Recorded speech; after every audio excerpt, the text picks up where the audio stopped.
प्रिय व्रत। तो प्रिय व्रत का अर्थ प्रिय माने प्यारा या अच्छा, व्रत माने प्रतिज्ञा, जिसकी अच्छी प्रतिज्ञा है वही प्रिय व्रत है। प्रिय व्रत का विवाह विश्वकर्मा की पुत्री वहिष्मती से हुआ। इनके पुत्र आग्नेत्र हुए, आग्नेत्र के पुत्र नाभ हुए, नाभ के पुत्र ऋषभदेव हुए। अब ऋषभदेव हमने आपको बताया था भगवान के कितने अवतार हैं, तो ऋषभदेव जी का अवतार कौन से नंबर का है?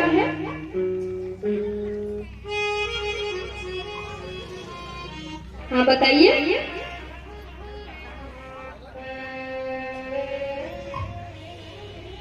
नहीं पता? तो कल आपने खाने में क्या खाया था? खाने के लिए नहीं पता।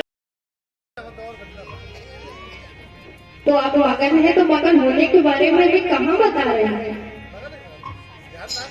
तो ऋषभदेव जी 8वां अवतार भगवान का है। ऋषभदेव जी 8वां अवतार ऋषभदेव जी का भगवान का 8वां रूप है। ऋषभदेव जी के 7 पुत्र थे, 7 द्वीपों की पृथ्वी के सम्राट ऋषभदेव जी, जिनके 100 पुत्र थे।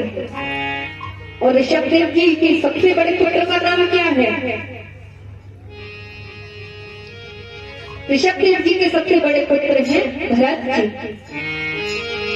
एक दिन ऋषभदेव ने अपने सभी पुत्रों को बुलाया और उन पुत्रों से पूछा, अरे पुत्रों तुम ये बताओ तुम्हें ये शरीर क्यों मिला हुआ? अच्छा, हम आपसे प्रश्न पूछ रहे हैं, आप बताओ। उस ऋषभदेव जी को छोड़ दो, आपको ये मानव शरीर क्यों मिला हुआ है?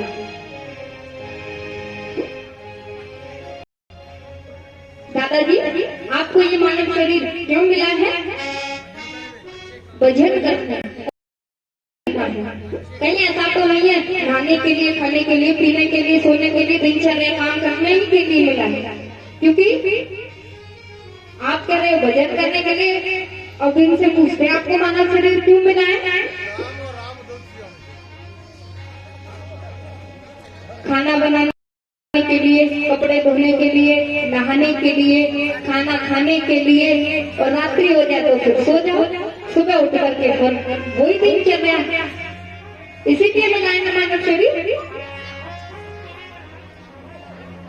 तो ये मानव शरीर अब ऋषभदेव जी अपने पुत्रों से पूछने लगे, ये बताओ क्यों मिला है? तो पुत्र कहने लगे, पिताजी हम सुबह उठते हैं, स्नान करते हैं, पूजा पाठ बाद में करते हैं, पहले पेट पूजा करते हैं, फिर काम करते हैं, रात्रि में सो जाते हैं। ऋषभदेव जी कहने लगे, अरे मूर्खो, तुम्हें ये मानव शरीर काम करने के लिए नहीं है। अच्छा ठीक है, तुमने काम किया वो अच्छी बात है, क्या भगवान को एक पल भी याद नहीं कर सकते? क्योंकि ये मानव शरीर बड़ी कठिनाइयों के बाद में मिलता है, और इस शरीर को पा करके भी तुम ये कहते हो कि हमें ये शरीर नहाने के लिए, खाने पीने के लिए मिला है। अरे शरीर को लेकर के इस संसार में हमने जन्म लिया है, तो भगवान को याद करो, स्मृति रखो भगवान की, पूजा पाठ करो, लोगों के साथ करो, ऐसे गुण बताओ ताकि हम यहाँ से चले भी जाए ना तो लोग पीछे हमें ताने न मारे। तो ये मानव शरीर हमें लोगों के साथ में अच्छा व्यवहार करने के लिए, साधु संतों की संगत करने के लिए, साधु संतों की सेवा करने के लिए, भगवान का ध्यान करने के लिए, पूजा पाठ करने के लिए, फिर काम करने के लिए भी। तो समझ में आया ये मानव शरीर क्यों मिला हुआ है? ऋषभदेव जी के बड़े पुत्र कौन है? भरत जी। एक बार भरत जी को मंत्र याद करने के लिए दे दिए, लेकिन भरत जी मंत्र याद नहीं कर सकते क्योंकि उनका ध्यान था ही नहीं। कई बार प्रयास किया लेकिन भरत जी का ध्यान था ही नहीं। जब बहुत प्रयास किया ना तो भरत जी का विवाह कर दिया। भरत जी का विवाह विश्व रूप की कन्या पंचजनी से हुआ और उनके 5 पुत्र हुए। भरत जी प्रजा का पालन करते हुए अनेक प्रकार के यज्ञों को परमात्मा के लिए यज्ञ रचते रहे, परमात्मा को प्रसन्न करने लगे, राज्य करने लगे और बाद में सारा राज्य अपने पुत्र सुमंत को सौंप दिया और नर्मदा नदी के किनारे का भजन करने के लिए चले गए। अपने पुत्र सुमंत को पूरा राज्य सौंप दिया, करने के लिए चले गए। तो वहां जाकर के भरत जी ने एक दृश्य देखा। क्या दृश्य देखा कि एक गर्भवती हिरणी नदी के किनारे पानी पीने के लिए आई। तो वह पानी पीने के लिए आई है तो पीछे से एक शेर ने दहाड़ लगा। जैसे ही शेर दहाड़ा, हिरणी भय से पीड़ित होकर नदी में कूद गई और जैसे ही नदी में कूदी तो बीच नदी में पहुंच गई। अब जैसे ही बीच नदी में पहुंची है तो हिरणी को प्रसव पीड़ा होने लगी और गर्भवती हिरणी थी तो बीच नदी में ही हिरणी के शिशु ने जन्म ले लिया। हिरणी के बच्चे ने जन्म लिया भय से पीड़ित होकर और प्रसव पीड़ा से पीड़ित होकर हिरणी ने अपने प्राण त्याग दिए और जिस बच्चे को जन्म दिया वह बच्चा पानी में बहाए जा रहा था। जब वो शिशु बहने लगा तो भरत जी की नजर उस शिशु पर गई और मंत्र जाप करना छोड़ दिया। माला वाला सब भूल गए, ध्यान मगन सब भूल गए और उस बच्चे को बचाने के लिए नदी में कूद गए। उस बच्चे को निकाल करके बाहर लाए, पानी से बाहर निकाला। पानी से बाहर निकाल करके जो प्रेम था वो मोह माया में बदल गया, ममता में बदल गया। आए थे हरि भजन करने, ओटन लागे कपाल। अब आए थे भगवान का भजन करने के लिए आए थे, लेकिन मोह किस में हो गया? हिरण्य के बच्चे में। उनका प्रेम ममता में बदल गया। अब उस बच्चे को अपने घर ले आए। घर ला करके, क्योंकि कहते हैं यदि हमारे सामने किसी के प्राण निकल जाए तो क्या आप देखते रहोगे? कहते हैं ना जाने किस घड़ी इस जिंदगी की शाम आ जाए।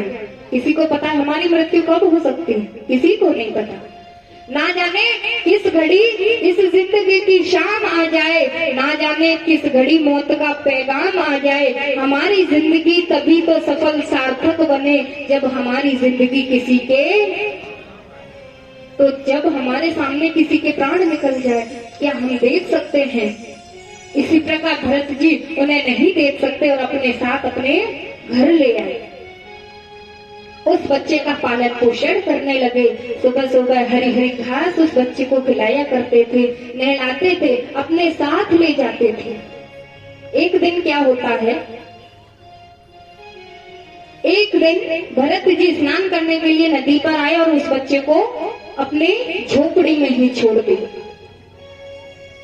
वहीं छोड़ दिया। 1 मिनट के लिए अकेला नहीं छोड़ते थे, लेकिन सोचने लगे मैं जल्दी से जाऊंगा और जल्दी से ही वापस आ जाऊंगा। लेकिन भरत जी चले जाते हैं, वो बच्चा आसपास ही घूमने लगा। जब वो घूम रहा था तो सामने से एक हिरणों का झुंड गुजर रहा था। उस झुंड को देख करके वो बच्चा भी उन्हीं के साथ चला गया। जब उन्हीं के साथ चला गया, भरत जी लौटकर वापस आए। इधर उधर देखा, कई स्थानों पर घूमे, लेकिन वो बच्चा कहीं नहीं मिला। तो उसकी ममता में ही भरत जी ने अपने प्राण त्याग दिए। जब प्राण त्याग दिए उसका चिंतन करने लगे और शास्त्र कहते हैं कि मृत्यु के समय केवल भगवान को याद करना चाहिए। क्योंकि मृत्यु के समय हमारा चिंतन भगवान के साथ नहीं होता, हमारा मोह ममता में और हमारी ममता हमारे बच्चों के प्रति रही तो हम भगवान को याद नहीं कर सकते। लेकिन भरत जी की ममता, उनका मन, उनका चिंतन उस बच्चे में था। तो भरत जी को भी क्या बनना पड़ा? हिरण। हाँ, भरत जी को भी हिरण बनना पड़ा। अब हिरण के बाद में उन्होंने मृत शरीर छोड़ दिया। फिर अगला जन्म कहाँ हुआ? अगला जन्म ब्राह्मण कुल में हुआ। आज कहते हैं, अब सुखदेव जी ने कहा कि सुनो, ब्राह्मण कुल में जन्म लिया परीक्षित, तब इनका नाम क्या हो गया? आंग्रेस गोत्र में जो गोत्र होता है ना, उसमें एक ब्राह्मण थे जिनकी 2 पत्नियां थी।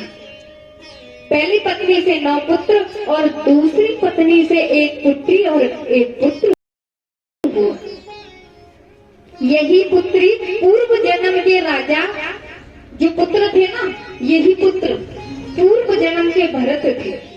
ध्यान से सुनना, यही पुत्र पूर्व जन्म, पूर्व यानी पहले जन्म कौन थे? भरत थे। और इस जन्म में भी इनका नाम क्या हो गया? भरत। लेकिन लोग इन्हें पागल कहते थे, तो इनके परिवार वालों ने भरत नाम के आगे क्या लगा दिया? जड़ का अर्थ क्या होता है दादाजी? मूर्ख। हाँ, जड़ का अर्थ होता है मूर्ख। तो लोग इन्हें जड़ भरत कहने लगे, क्योंकि ये ब्राह्मण कुल में थे तो भगवान को याद किया करते थे। जब ये भरत थे, इनका मोह, इनका चिंतन कहाँ था? हिरण के बच्चे में। इन्हें अपने पिछले जन्मों की याद बनी रही, उन्हीं का ये चिंतन किया करते थे। तो सामने वाले लोग इन्हें पागल कहते थे, मूर्ख कहते थे। इसीलिए इनका नाम जड़ भरत हो गया। इनके भाई भी इनके साथ अच्छा व्यवहार नहीं करते थे। इनके भाई इन्हें पिसा हुआ चावल, धान या कूड़ा दिया करते थे खाने के लिए, अच्छा भोजन नहीं देते थे और गलत व्यवहार करते। जड़ भरत जी का स्वभाव था किसी की बातों का बुरा न मानना, क्योंकि वो लोगों की बातों को सुनते ही नहीं थे। उनका अच्छा व्यवहार था। अब भरत जी किसी के साथ बुरा व्यवहार नहीं करते थे। उनके भाइयों ने उनके साथ बहुत गलत व्यवहार किया, क्योंकि पता है वो क्यों अच्छा व्यवहार करते थे? लोगों के बुरा कहने पर क्यों बुरा नहीं बोलते थे? क्योंकि संत कहते हैं, तुलसी बिड़वा बाग की सींचत ही मुरझाए, राम भरोसे जो रहे पर्वत पर हरि। तो केवल भगवान पर भरोसा था। इसीलिए लोग बुरा कहते थे, लेकिन इस कान से सुनना और इससे बातों को निकालना। परमात्मा का आश्रय उनके हृदय में था। और कहते हैं परमात्मा का आश्रय सभी विघ्नों को दूर कर मुक्ति प्रदान करता है। उनके भाई उनसे खूब काम करवाते थे। एक दिन क्या होता है, मूर्ख कहते थे ना, एक दिन कहने लगे कुछ काम नहीं करता, कमाने नहीं जाता, तुझे एक काम करना है, तू खेतों पर ही रहेगा और वहां जाकर पक्षियों की देखभाल करनी है। और हाँ, एक भी दाना पक्षी चुगने नहीं चाहिए, एक भी पक्षी खेत में नहीं आना चाहिए, नहीं तो जीवित नहीं बचेगा। जड़ भरत जी बेचारे सरल स्वभाव के, लोग बुरा भला कहते सुनते ही जाते। अब उन्हें जो कुछ नहीं कहा और जाकर के खेतों की रखवाली करने के लिए चले गए। अब पक्षियों को भगाना तो दूर, और क्या कहने लगे, चिड़िया आवरी खाओ खूब उदर भर भर के, चिड़िया आवरी खाओ खूब उदर भर भर के, चिड़िया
और तुम कैसे मतलब चिड़ियों से बातें हो रही है, भला पक्षियों से कोई बात कर सकता है, लेकिन जड़ भरत जी कभी तो लोगों ने जड़ भरत कहा करते थे, अब जड़ भरत जी चिड़ियों से कहने लगे तुम आओ सखिया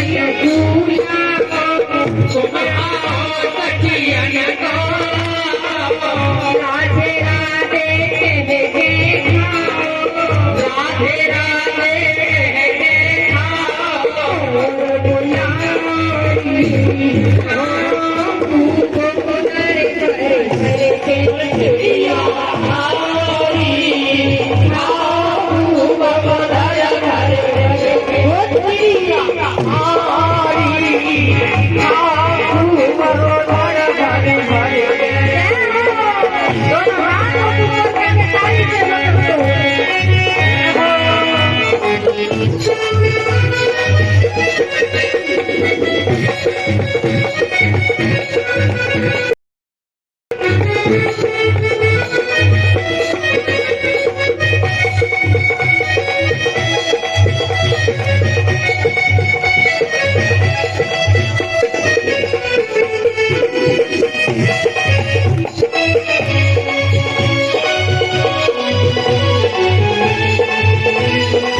भरत जी ने सलाह लिया और कहने लगे जितना जी चाहे मन करके खा, एक भी दाना इस खेत में बचना नहीं चाहिए। और घर वालों ने कहा है एक भी दाना चुगना नहीं चाहिए, और यदि कोई चुग गया तो तुम जीवित नहीं बचोगे। क्यों? उन्होंने क्या उन्हें डर नहीं लगता था? क्या वो मरना चाहते थे? क्योंकि उन्हें विश्वास था अपने भगवान में।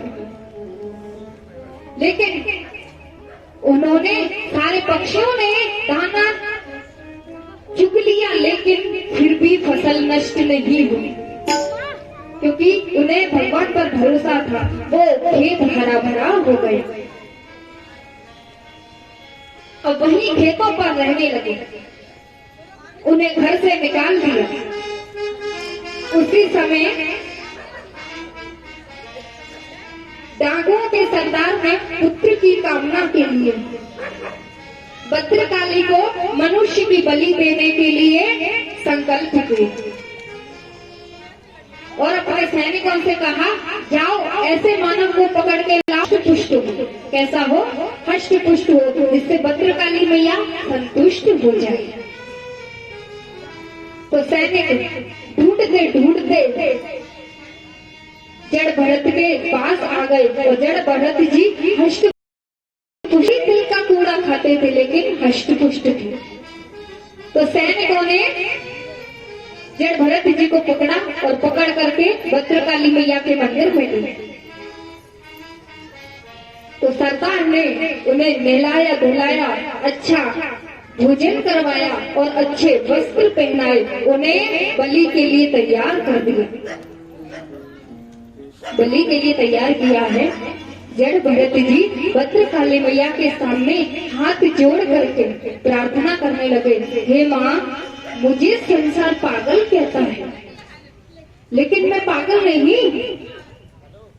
प्रार्थना करने और कहने लगे कि सुनो मैया, सपनों की दुनिया को भूल तेरे दर पर आए माँ, है संसार जालिम है संसार,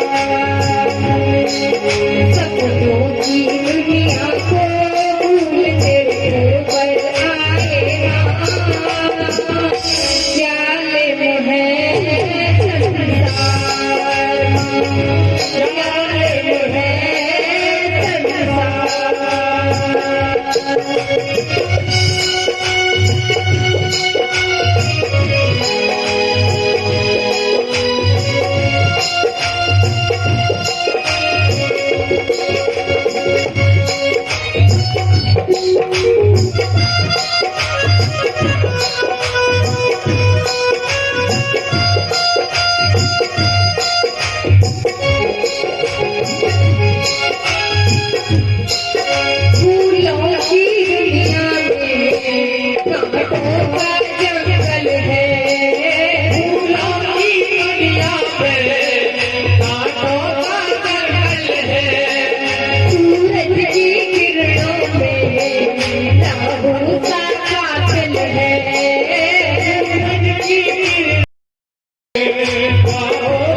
क्षेत्रों का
की जय श्री राधे। अब सरदार ने जड़ भरत जी को तैयार कर दिया।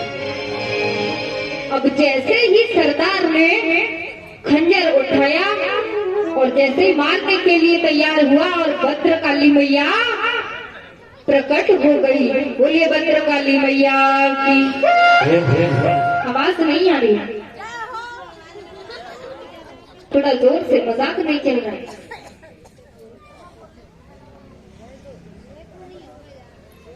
तो भद्रकाली मैया को दया आई और प्रकट हो गई। अचानक ही देख कर जड़ भरत जी का बड़ा सरल स्वभाव था, उनके स्वभाव को देखकर दया आई और प्रकट हो गई। सरदार पर क्रोधित होकर के भद्रकाली मैया प्रकट होकर के उसी खंजर से, जिस खंजर को सरदार लाया थे, उसी खंजर से भद्रकाली मैया ने सरदार को मार दिया और रक्त का पान करने लगे और जड़ भरत जी को आशीर्वाद दिया। आशीर्वाद दे करके भद्रकाली मैया अंतर्ध्यान हो गई। जड़ भरत जी मार्ग में, भद्रकाली मैया के मंदिर से मार्ग में जा रहे थे। जो सिंधु देश के राजा हैं लहुगढ़,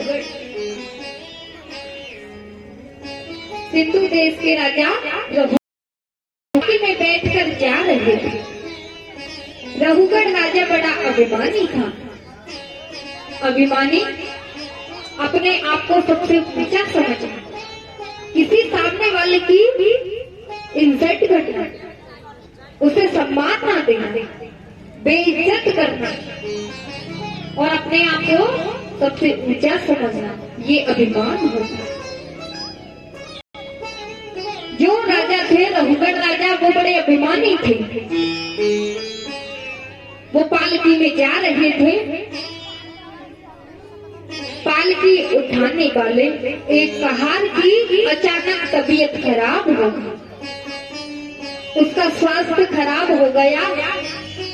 तो लहुगढ़ राजा कहने लगे, जाओ ऐसे व्यक्ति को ढूंढ कर लाओ जो हष्ट पुष्ट हो और पालकी को उठा सके। तो कहार दूसरा कहार ढूंढने के लिए निकल पड़े। तो मार्ग में जड़ भरत जी मिल जाते, तो उन्हें ही पकड़ करके वो ले आते हैं। जब उन्हें पकड़ करके लाई है, और जड़ भरत जी ने तो कभी पालकी उठाई ही नहीं, तो उन्हें पता ही नहीं। और ये सिद्धांत था उनका कि जो भी छोटे मोटे जीव जंतु होते हैं ना, वो पृथ्वी पर देख कर चलते थे, कहीं मुझे पाप ना लग जाए, कहीं कोई जीव जंतु मेरे पैर के नीचे दबकर ना मर जाए।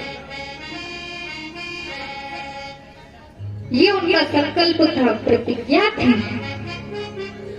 जीव जंतुओं को देखकर चलते थे। जब लहुगढ़ राजा पालकी उठवाने लगे, तो जड़ भरत जी पालकी को उठाने लगे और बाकी के जो 3 कहार थे वो भी उठाने लगे। अब जैसे ही पालकी उठाई तो सामने चींटी दिखाई देने लगी। तो उछल करके 2 कदम आधे पैर रखा, आधा पैर यानी एक पैर पीछे एक पैर आगे। तो जैसे ही उछले हैं तो जो पालकी है वो इधर उधर होने लगी, इधर उधर होने लगी है। जो अंदर लहुगढ़ राजा बैठे हैं ना, उनका सिर पालकी से लगा, ऊपर की ओर सिर टकरा गया। वो चिल्ला, ठीक से नहीं चल सकते हो क्या?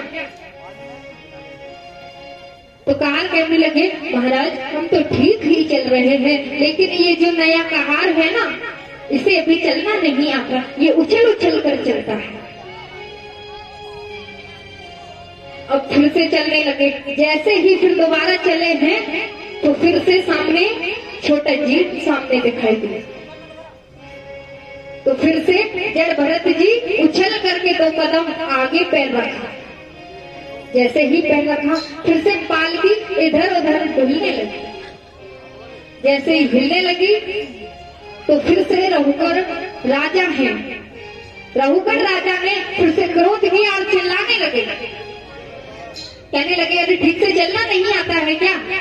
ये बार बार क्या हो रहा है, जरा ठीक से चलो। तो कहार कहने लगे महाराज हम तो ठीक ही चल रहे हैं, लेकिन ये जो नया कहार है इसे चलना ही नहीं आता। अब बहुत देर हो गई, एक बार देखा 2 बार देखा। जड़ भरत जी कहने लगे आज मैं नहीं बोला तो ये तो मेरा अपमान ही करता रहेगा, और इसका जो अज्ञान रूपी अंधकार है वो कभी दूर नहीं होगा, जो इसका अभिमान है वो कभी दूर नहीं होगा। जड़ भरत जी सोचने लगे आज तो मुझे बोलना ही पड़ेगा। अब जड़ भरत जी बोल पड़े और कहने लगे हे राजा, ये तुम्हारा अंधकार है ना, ये कभी दूर नहीं होगा। रघुगढ़ राजा कहने लगे ज्यादा बातें मत बनाओ, चलो। अब जैसे ही चलने के लिए कहा वो बेचारा फिर से चल गए। अब जैसे ही आगे चलने लगे, अब रघुगढ़ राजा कह रहे हैं इतना हष्ट पुष्ट है लेकिन फिर भी ठीक से चलना नहीं आता। ये सारी बातें जड़ भरत जी सुन रहे हैं, उनके शरीर के बारे में बातें करने लगे। अब बहुत देर हो गई उन्हें सुनते सुनते। अब जैसे ही छोटा जीव आ गया है फिर से उछलने लगे। अब रघुगढ़ राजा ने कहा ऐसा करो इस पालकी को नीचे रखे। पालकी को नीचे रखवाया और स्वयं उतर के नीचे आ गया। अब जो जड़ भरत जी हैं वो बोल पड़े और कहने लगे हे राजन, पालकी चलाने का परिश्रम उसे होगा जो पालकी चलाता है, और जिसने कभी पालकी उठाई ही नहीं तो उसे क्या मालूम कि पालकी को कैसे उठाया जाता है। और वैसे भी ये मेरा कर्तव्य है, मेरे सामने जो जीव जंतु आता है मैं उनको कष्ट नहीं देता, तो ये श्रम मुझे क्या पता। आप बार बार कहते हो इतना हष्ट पुष्ट है, ये मोटा होना पतला होना ये तो शरीर के लक्षण होते हैं। मोटा पतला होना ये शरीर के लक्षण है। अरे राजन, ये पालकी तो पृथ्वी का एक टुकड़ा है। क्या है? पृथ्वी का एक टुकड़ा। और पालकी में बैठा राजा रघुगढ़ ये दूसरा टुकड़ा है, और राम का शरीर पृथ्वी का तीसरा टुकड़ा है। पृथ्वी के एक टुकड़े पर एक और टुकड़े को रख दिया जाए, उस पर एक और टुकड़ा रख दिया जाए तो परिश्रम किसको होगा? समझ में आ रही है मेरी बातें? एक दूसरे के ऊपर तीनों टुकड़े रख दिए जाए तो परिश्रम किसको होगा? तब रघुगढ़ राजा ने चरणों में गिरकर क्षमा याचना की और कहने लगे अरे तुम कौन हो? तुमने मेरा अज्ञान रूपी अंधकार दूर किया, मुझे तो ये ज्ञान ही नहीं, और तुम इतने ज्ञानी होकर के भी मेरी पालकी को उठाते हो। तब जड़ भरत जी कहने लगे मेरा नाम जड़ भरत है। रघुगढ़ ने जड़ भरत से पूछा मुझे एक बात बताइए,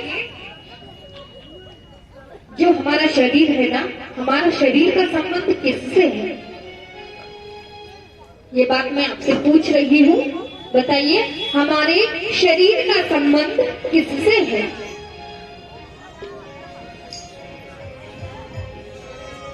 ईश्वर से। अच्छा, हमारा शरीर का संबंध डायरेक्ट ईश्वर से। दादाजी आप बताइए, और कोई भी है जो पीछे बुजुर्ग बैठे, मेरे भाई बंधु बैठे, कोई बता सकता है? हमारा शरीर है, हमारे शरीर का संबंध किससे है? भरत जी कहने लगे शरीर का संबंध है इंद्रियों से, और इंद्रियों का संबंध किससे है? बताइए दादाजी, मुझे लगता है शायद आप ही विद्वान हैं। हाँ तो बताइए, ये गॉड गिफ्ट तो सबके अंदर होता है। जो हमारी इंद्रियां हैं, इंद्रियों का संबंध है बुद्धि से, बुद्धि का संबंध है आत्मा से। जड़ भरत बोले, अरे राजन, अरे रघुगढ़ राजा, जब हम अब ये गृहिणियों के लिए, मतलब औरतें बैठे, अरे भाई चुप हो जाओ, क्या मिल गया?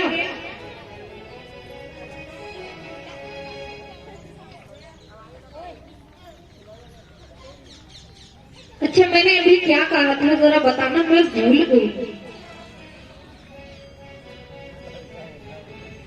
आप नहीं बताओगे, ये बताएंगे। बताइए अभी मैं क्या कह रही थी?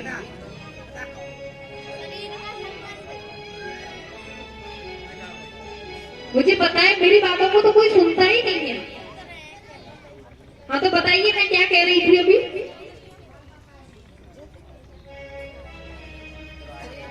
अच्छा एक बात बताइए, मेरी बातें आपको अच्छी नहीं लगती?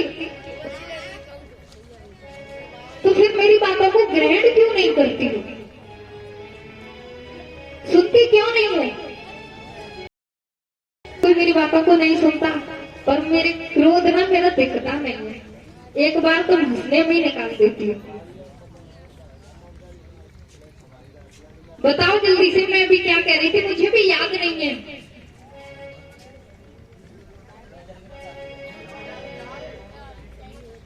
कोई कथा सुनने आता ही नहीं, सब घर से परेशान हो जाते हैं काम कर करके, इसीलिए यहाँ रेस्ट करने आते हैं।